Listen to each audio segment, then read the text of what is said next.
Welcome to another episode of Roll or Die. We have a treat for our listeners today. We have a return guest coming on. People who've been listening since the beginning will remember that this guy has been previously on one of our very early podcasts. I think it was back in 2020. He was so good that we've got him on for a second time. He has a friend with him who is one of his students and has a really amazing story to tell. We can't wait to share that with you.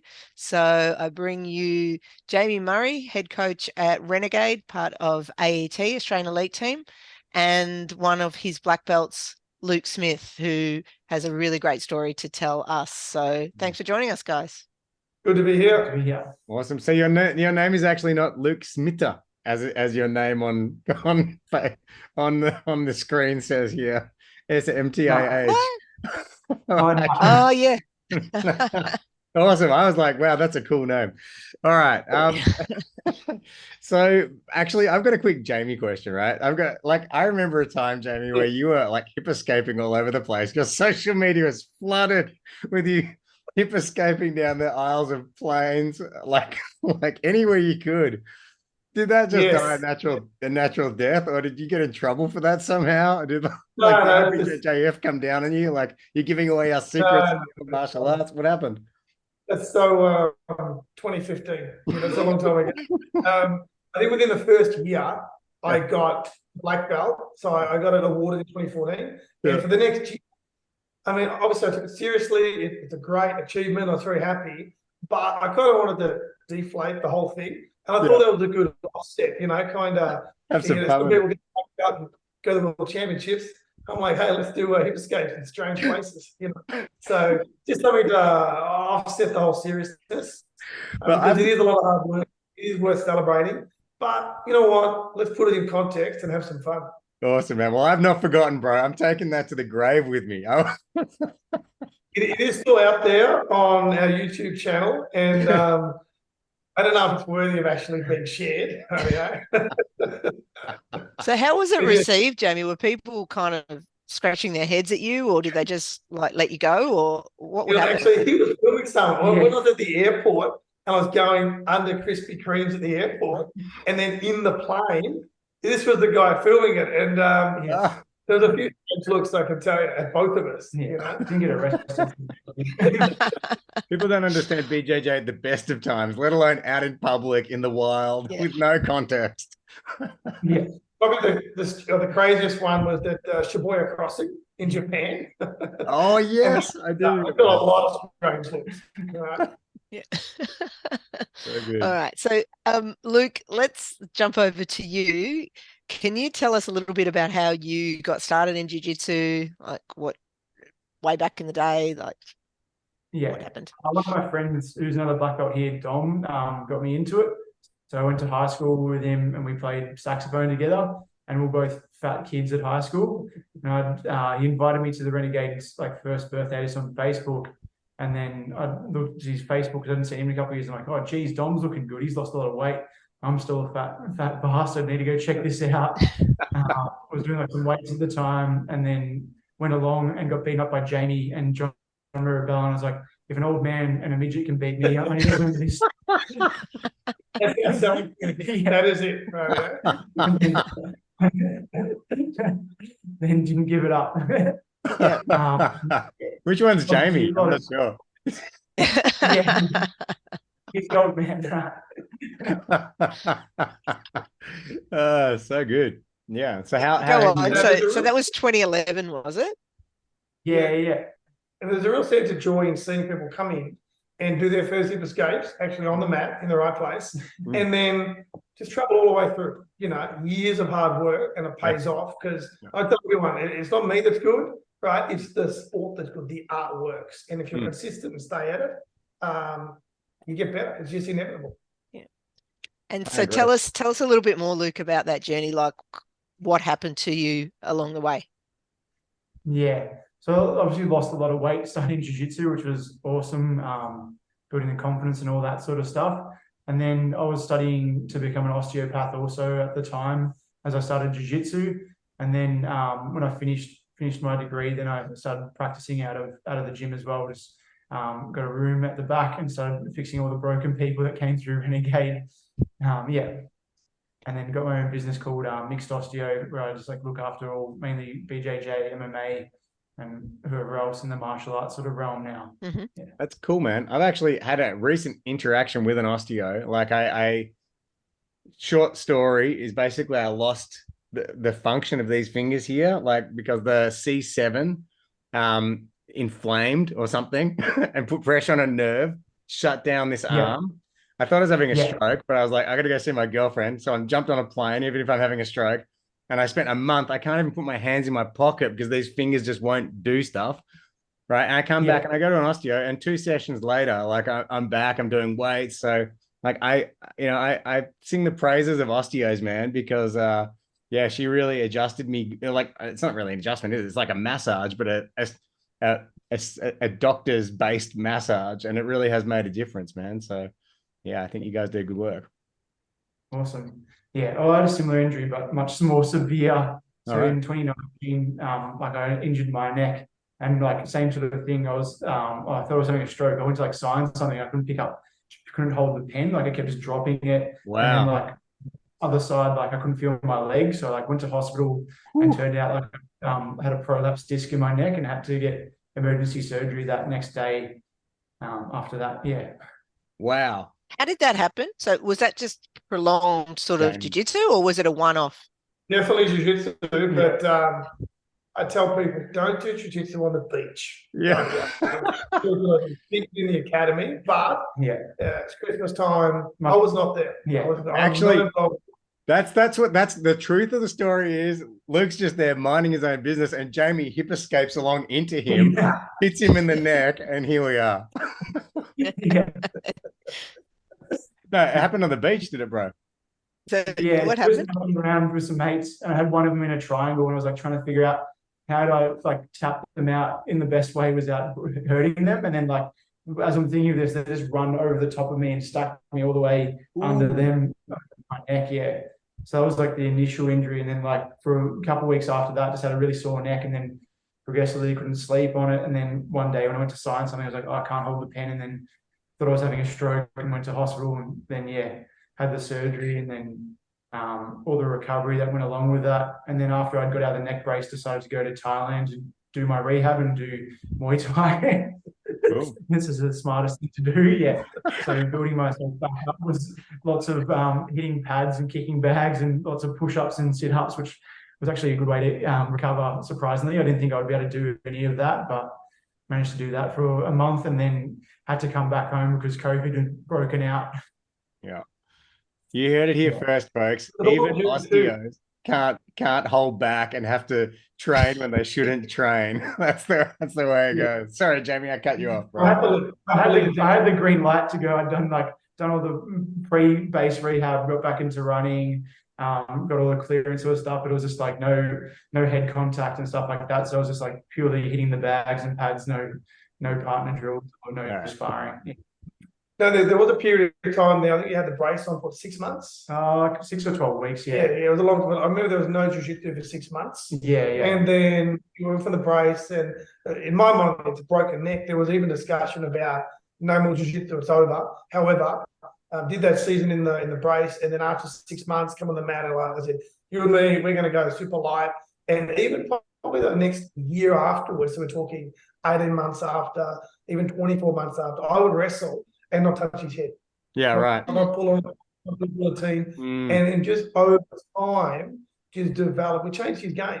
Did a lot of more posture passing, hip passing. If someone is passing, give the arm to protect your neck. So we really have to think, how can we protect the neck at all costs? That's kind of the way we remodeled his jiu-jitsu.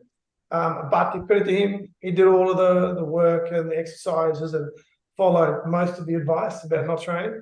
And in the long term, I didn't think competition would ever be available again. The risk-reward ratio, is it worth it?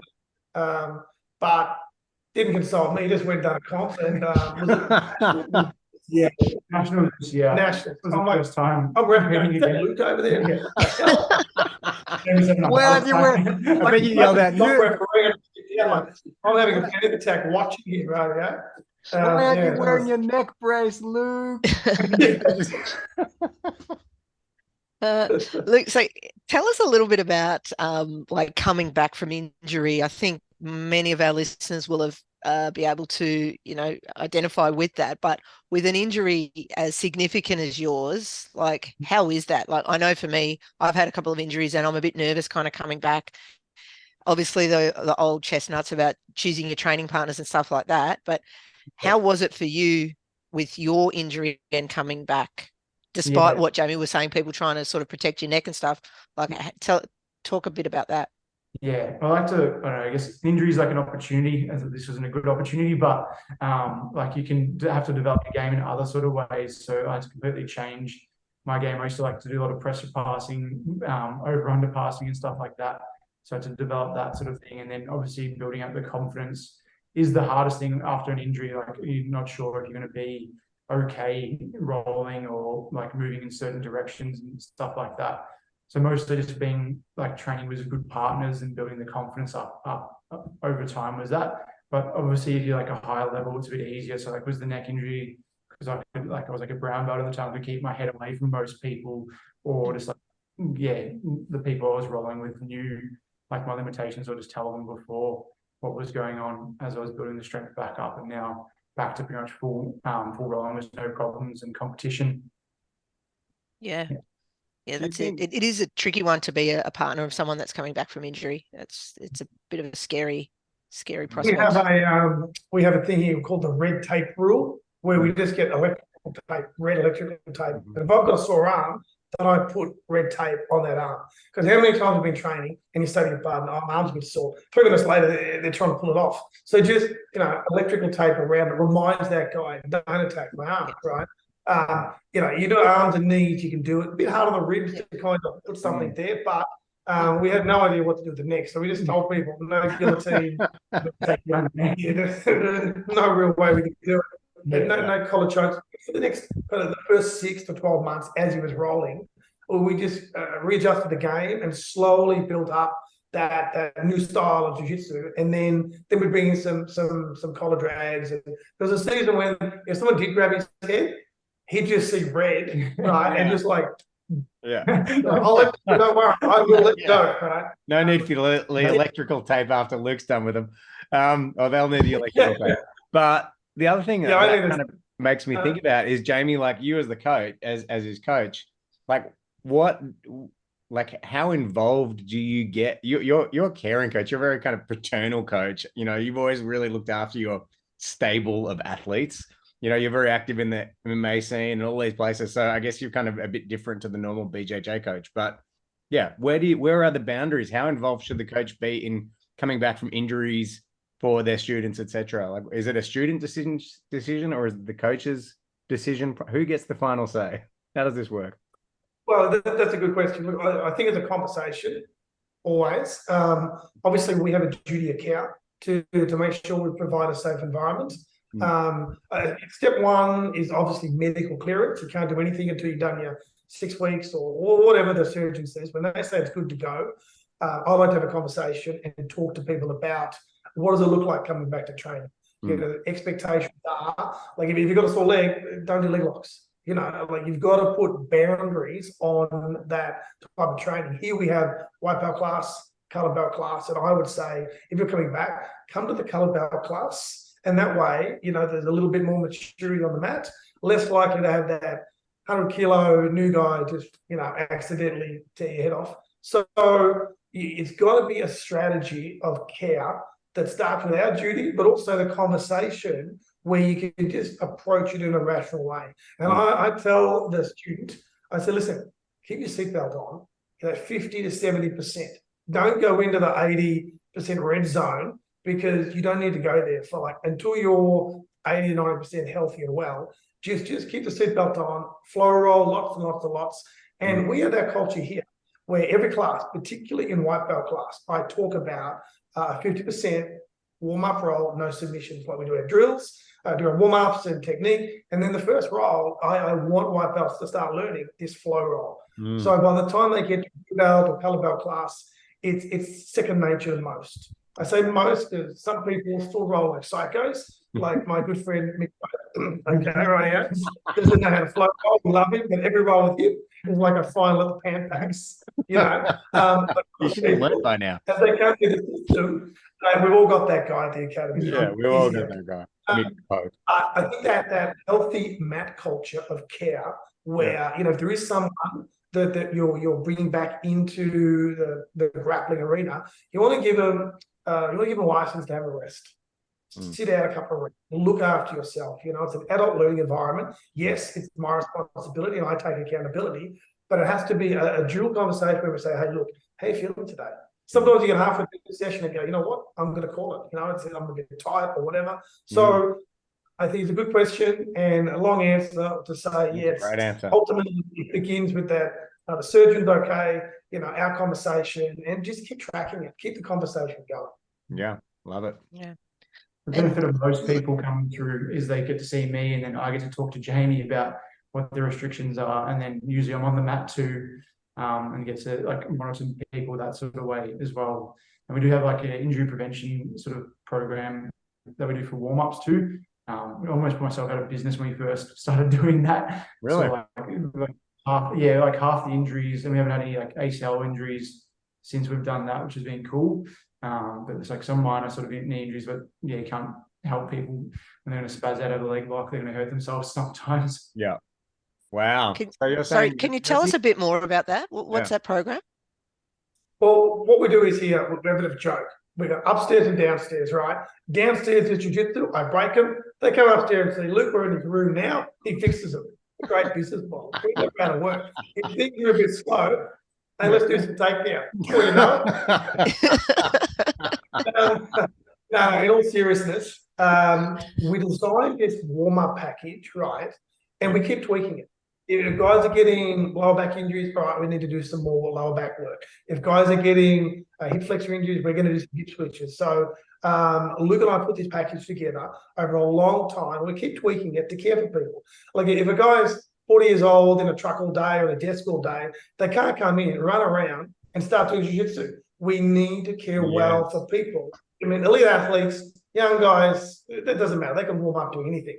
But the older people, the older generation, we want jiu-jitsu for everyone. So the people coming in, we have this warm-up package that cares well for them, gets their body right. And it's all bridging and bridging under, bridging over, all stuff they're using when they're going to roll anyway. But by turning on that in the warm-ups, then when we're going to our technique and rolling, it's really that 25, 35 minutes where we go into the 50% roll, and then they're able to move into that style of wrestling where they lower the risk of injury. If an injury does occur, well, they say, look, and we can track he might say, no, they can't roll for a week, or they can come back just to the warm-ups this week. We can have the conversation. And quite often, like on Saturday, one of the guys hurt his hammy. He just ran down, we had a look straight away, you know, just kind of take care of him straight away. That's our strategy and our prevention beforehand and the care through and after, because we all know this sport's not easy. It's hard work. No. Even when you do everything right and follow all the rules, accidents happen. But I think this is a good strategy to lower the risk. But there's divided views out there. So I'm very happy to hear this. Like I'm teaching a community class nowadays, and I'm going to put warm-ups back in based on what you guys have just said. But you guys are telling me that you actually have evidence because you've done it both ways. And like Luke's business literally goes up and down, or goes down because you put this warm-up package into the jiu-jitsu business. Like it actually definitely 100% impacted injury results. So you're saying a warm-up is essential, which makes sense to me, but you've got proof.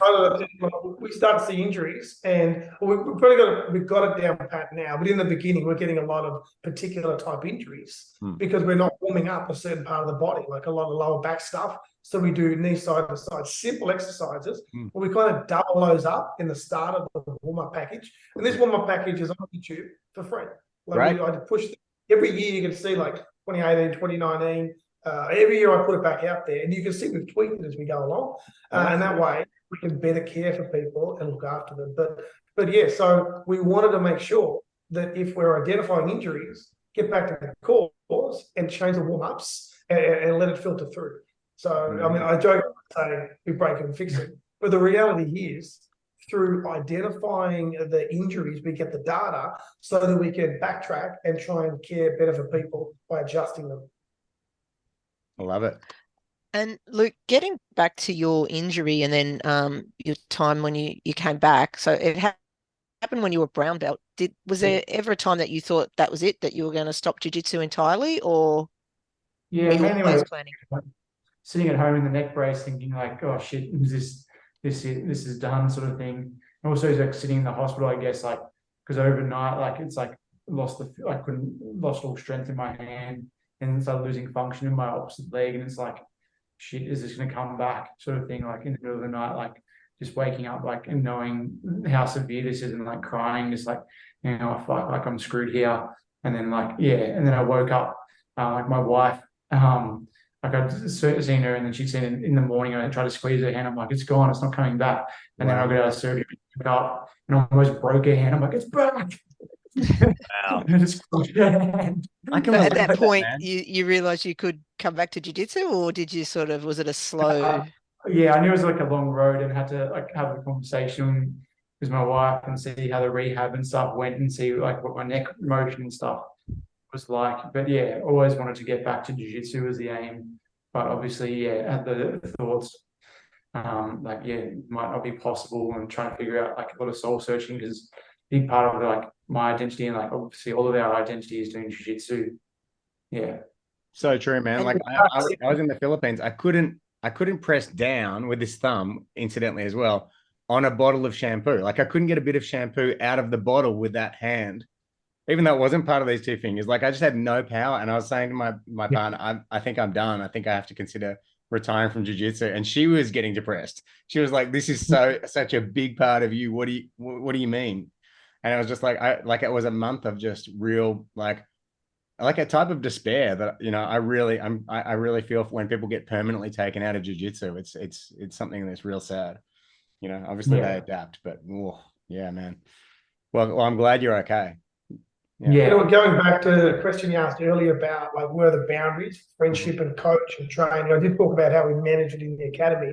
Yet I think we know too, jiu-jitsu can build a particular type of unique relationships. I mean, you know, we're in each other's space, we're sweating in each other's eyeballs, you know. So it goes beyond a student, you know, kind of client relationship. You become friends. You know, we travel together and train together all over the world, and you know, community here. We've got our first generation of black belts. We've got about a dozen black belts here who started with us back in the day, and now they're all black belts. So they're a really strong community.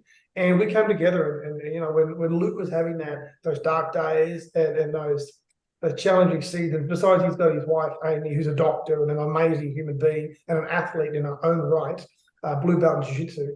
Cool. So our community would get around Luke. And I remember once picked him up, we drove out to HQ with Ninos, went out for lunch, and me and Ninos just said, brother, we're here for you. You know, whatever you need. You know, like if you need support, our care, you know, remember the shopping centre? He started crying because he's a big sook. He's crying.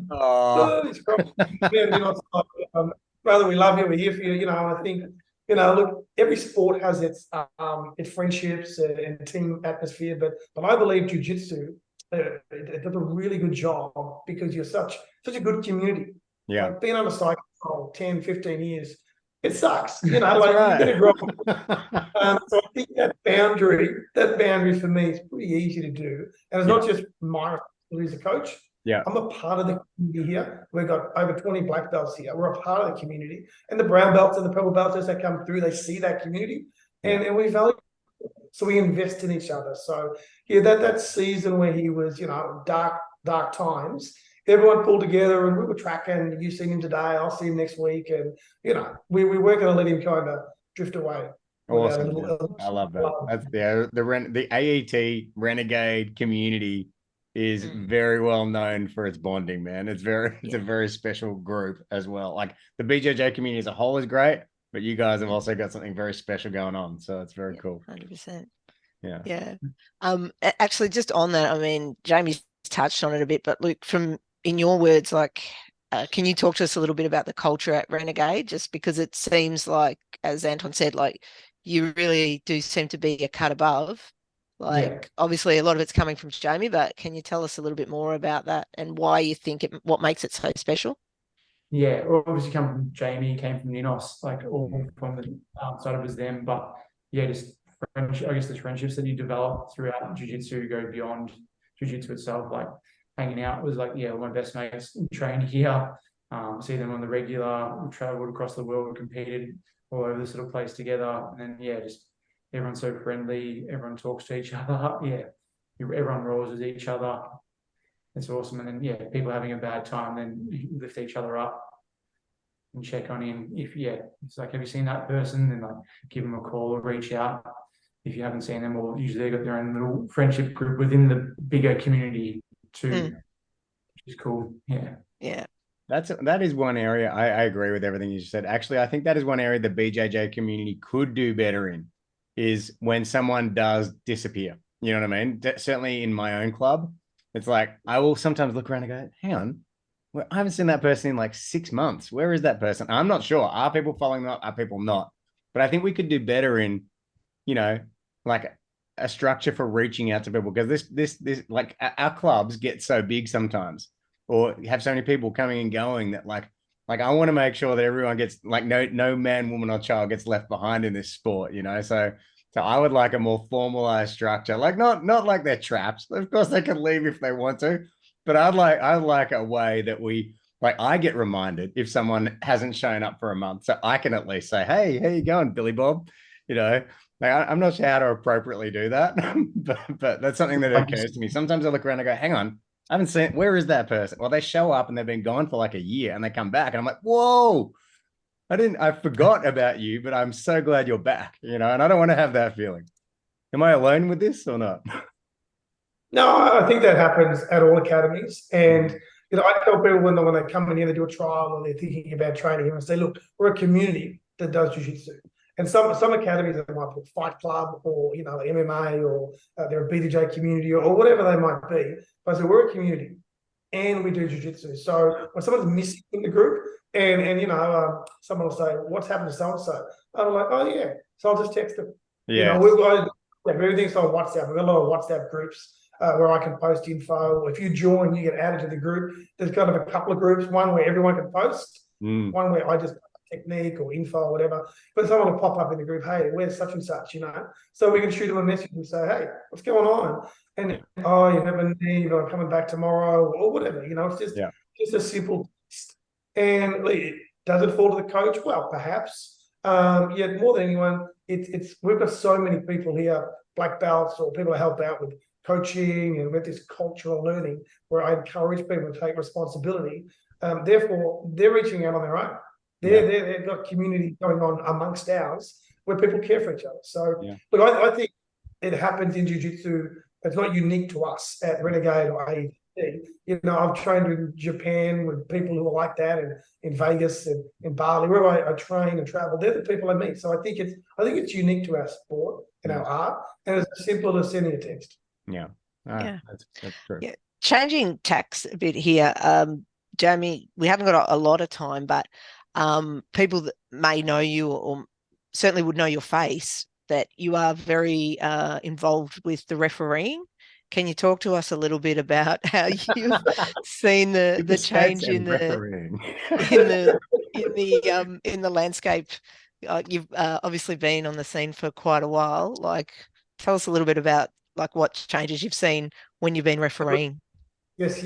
Look, back in the early days when we wore board shorts and tank tops, we all volunteered our time, and and I'm talking in the early 2000s or whatever. We all went out there and helped out the Pampaks, the Nationals, the Vics, and it was just good to be able to see the sport grow. A few years ago, I realised that there's all these different comps, and there's work for people. So about 18 months ago, I started a Victorian referees chat group just on Facebook or something, on Messenger, and I just added all the referees I know, because it's a resource for referees to get work, but also for the courts to be able to have workers. Because, they've all got their own chat groups. I'm in one for Savage, and there's one at AFBJ, and there's another IBJJF one, Dominance one, and Grappling Industry. They've all got their own chat groups, and that's fine. But there wasn't actually one where all the referees could get together, like just in a chat and say, hey, see this footage here? Did I make the right call? Or see on the Fusion Fight show, someone got DQ'd a bit early, what do you think? And we would have healthy discussions, free of everyone else, saying, what do you think? And, there's like 30 referees who might have 10 think this, and 10 think that, and 10 not know. A discussion happens. So I started facilitating that group. It's not my group. I just started it, but it belongs to no one. The referees in that group, we might advertise, hey, Savage needs some referees, or AFBTJ needs referees, whatever it is. And also, like, there's different pay structures. So I tell this is what they're paying, this is what they're paying. The AFBTJ, they do pay the best, but so they should, because they charge a lot for their competitions.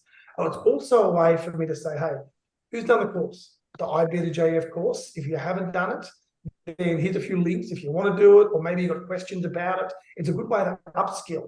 I think the more people we get skilled to referee, the better we are. Gustavo's been a great help in this. He started the apprenticeship initiative with all of the bean comps, where we'll have an apprentice, kind of like a purple belt or a brown belt learning to ref, and a black belt will just give them feedback, because there's a lot of pressure out there when you're making the calls. Oh, yeah. I've got bad calls, and they're all on the internet if you want to go out there and 100,000 to view. Who is this guy? I don't care. I take it with a grain of salt, so whatever.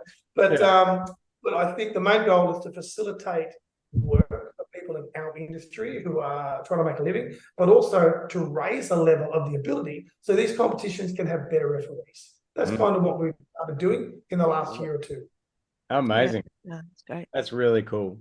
Luke, if I can change tack again, because we are running out of time, but Luke, you're in a BJJ relationship, and that's something I like, brother. I like BJJ relationships.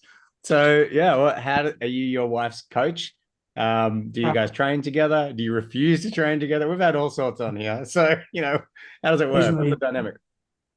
She started in boxing first, and then Muay Thai, and we kind of met through mutual friends that trained at a Muay Thai gym. And then was trying to get her into jiu-jitsu for ages, and she hated the gi. And then she had to work up in Albury, and then kind of fell in love with the no gi.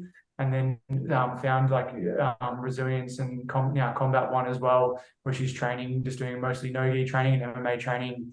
And she had a professional MMA fight last year. Whoa! Too, but yeah, most of the time, we train together occasionally. Mostly we used to do striking and stuff together. Occasionally try to teach her some jiu-jitsu. She wished we did during COVID. We did jiu-jitsu every day instead of Muay Thai now, but that's okay. But I think I talk too much for her when I'm showing techniques, and I'm like, oh, this and this and this and this, and you can do this, and she's like, just show me one thing. She's like, I just want to punch you in the face, and then you will become a brown belt, and then I'll punch you in the face again, and then you'll become a purple belt, etc. Yeah. So, Luke, does she train at a different location, or is she training at the same at Resilience? Yeah, occasionally she comes in here. I'll make her put a key on when she comes in here. She's worn her blue belt twice. She came in here and she got her blue belt, and then she's worn a gi twice since then. She trains at Resilience, and then also Combat One in Laverton, just depending on where her work is, sort of thing. So one of the locations she works at is closer to Laverton, and one's closer to Footscray, sort of thing. So yeah, I think that makes it a bit easier, for me, like someone who's also in a jiu-jitsu relationship, to not be at the same location sometimes. Would you agree? Yeah, it can be. It is fun when we get to train together. We used to do Saturday mornings training together. Just so that way we get the time to work together, mostly just going like a striking class or a grappling sort of class, whatever gym we felt like that sort of week. That's so cool. Which was cool. But then, at the moment she's studying, so I'm just working Saturdays to fill in the time, and usually overtrain enough during the week that I don't need to do any more training. And last question about this, but what was it like being I presume you were at her pro fight? What was that like? Yeah, it was good. It was good. I was at the back. I was nervous when she was walking out, but then once she's in there, I'm like, she's a badass. So, tough one. She's a tough one. No, there's no. It's a tough one. I was at the back taking nervous pees every 2 minutes. Yeah, the same with all the MMA fighters that I work with now as well. I'm like, they're cool, and I'm like going to the toilet every 2 minutes, and just like once you're in there, I'm like happy, and I'm like, as long as they got a good ref in there, I'm happy. But As long as we're Absolutely. prepared as best as we can for the We matters. don't have a lot of time left, and given that there's the both of you, do you have any closing thoughts for our listeners to I'll just touch on that about partners training together. I think it's good to have their own space. We have a lot of jiu-jitsu couples here, and look, sometimes they'll come together, but I try and encourage them, pick a different night, right here. Like maybe you train 3 times a week, take one each, right, and then train together on the weekend. So that way, you know, it might be the bulk of your training is on your own because you need to develop on your own. There's enough. Jiu-jitsu is hard enough without trying to balance your relationship in the building, and really you want to cut. To have time out, all you're worried about is your neck, your elbow, your knee. You don't worry about what your partner's doing. So I try to encourage jiu-jitsu couples, find your own space or place, if that's different buildings or different academies or crossing over, it doesn't really matter. Here, we have lots of couples that train. Look, some do it really, really well, right? But I separate them on the mat. Other time, I tell people to pick a day. But either way, find your own space, find your own training partners. Don't always buddy up together. Because if it's out of sync, like a brown or a white belt, it's complex. I know from my experience, my daughter's a purple belt, the worst student. Oh my goodness. So like teaching your spouse, your children, it's a nightmare. I just follow Yeah. Thanks Awesome. so All right, I much, think guys. we're nearly out of time. Thank you so much. We'll have this out in a couple of weeks, and yeah, if you could share it, that would be amazing to help grow our audience. And we look forward to seeing you on the mats. Stay epic, All guys. right, thank you both for doing what you do. Love your work. Keep doing it, guys. Excellent work. Thank you. See ya. Bye.